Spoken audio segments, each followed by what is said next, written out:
Welcome back to the RecklessWrenchGarage. On this episode, we finally get out and test the front axle and the 3-link suspension on the Ranger. And like most of our projects, nothing really ever goes as planned.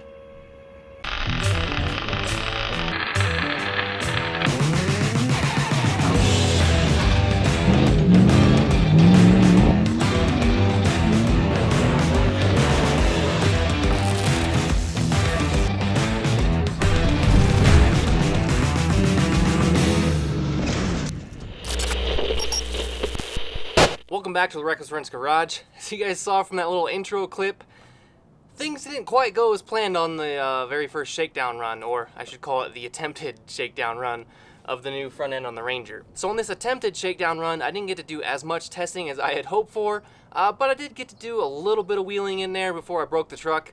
And I'll show you all that good stuff here coming up. Normally, whenever I do a shakedown run, I keep it close to the house in case anything bad happens. This time we met up with Weston from Beat Not Babied. You guys remember him from the off-road battle. And we went to an OHV area that's a little less than an hour away from me. I know you guys are gonna be asking down in the comments, and you have been wondering, where's Chris at? He was actually supposed to be on this shakedown run. He slept in. So anyone that actually knows Chris or has watched our channel in the past knows that the morning time and Chris does not mix.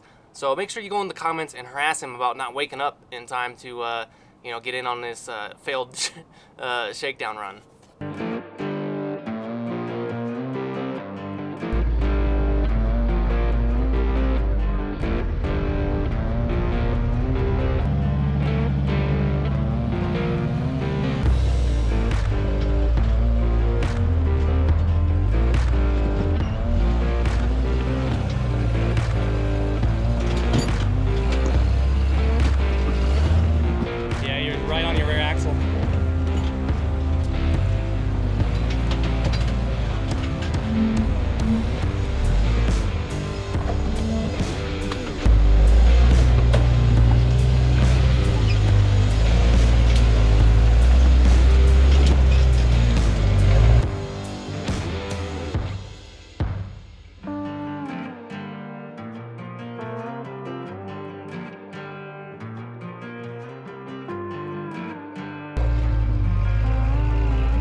Just get to the slider.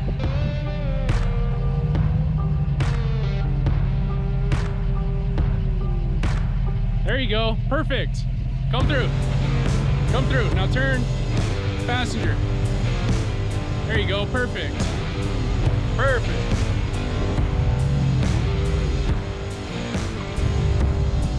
Don't worry. Keep holding the mirror in.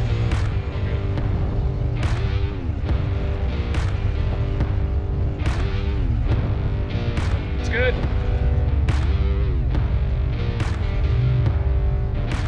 Driver.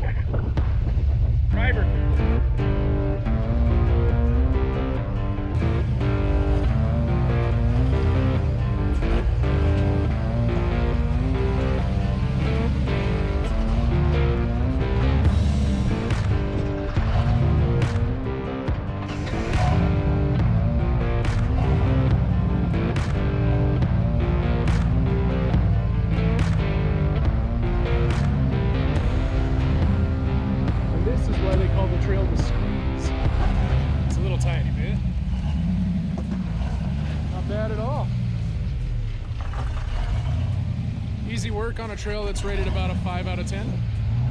Let's go find something harder.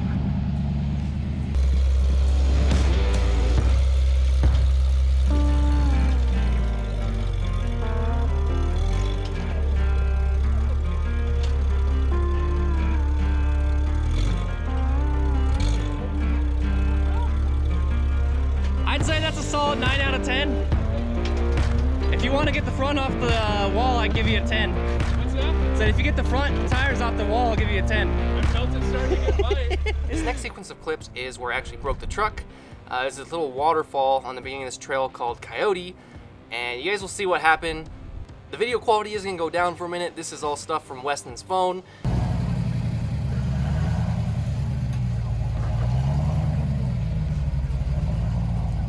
That's it. Yeah, it's good.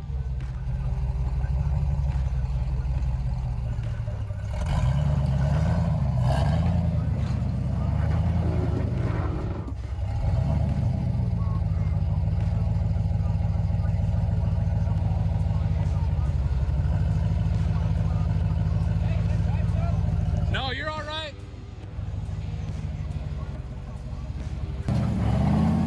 There you go.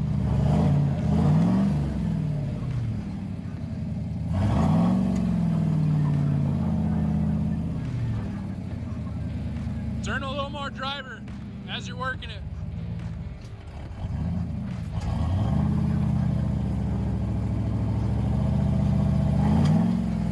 Oh.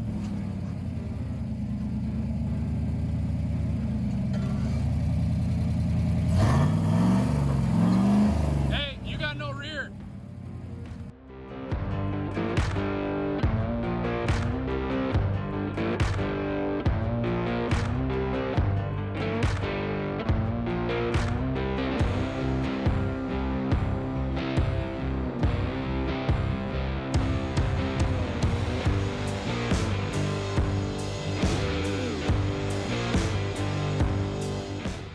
All right, little situation update here.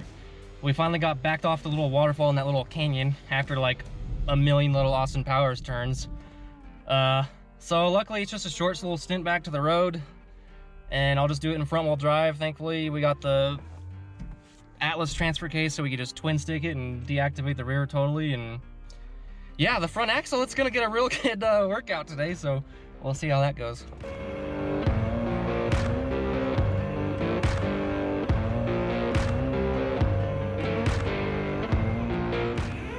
After the failed attempted shakedown run, you know, I got the truck home.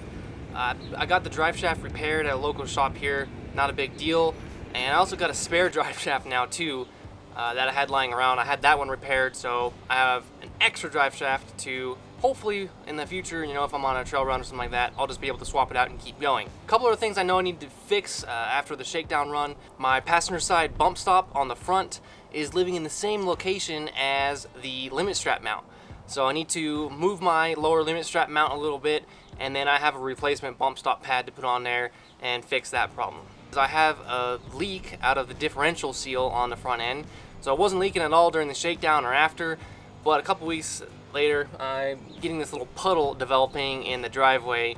So I got some replacement seals. I don't know if it's that or not, but it could be that seal housing that's leaking.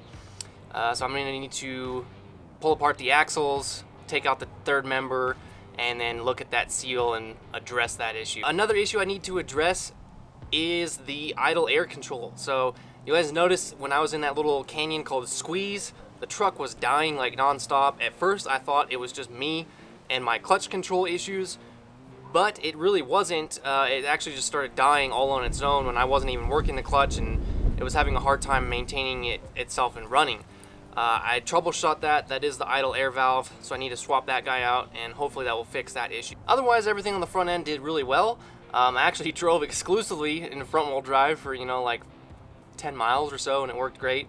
The little bit of four-wheeling that I did get to do worked awesome. From what testing I was able to get done, the front end feels a lot more stable off-road in the rocks than the radius arms did. I want to get into some other areas and do more testing before I can make any definitive opinions or anything like that. Higher speed, the increased up travel that I have in the front, it is amazing. It feels a lot better at higher speed. Once I get the axle seal fixed, I'm gonna go out and do some more extensive testing. Chris will be there this time with the Suburban, and it will be a good old-fashioned Reckless Wrench shakedown run the proper way. Anyway guys, I know it's a little bit shorter video, a little unorthodox. Thanks for watching. Drop a comment down below, hit that like button, subscribe. You guys know what to do, and until next time, stay reckless. Don't worry. guys. Folded the mirror in. He's good.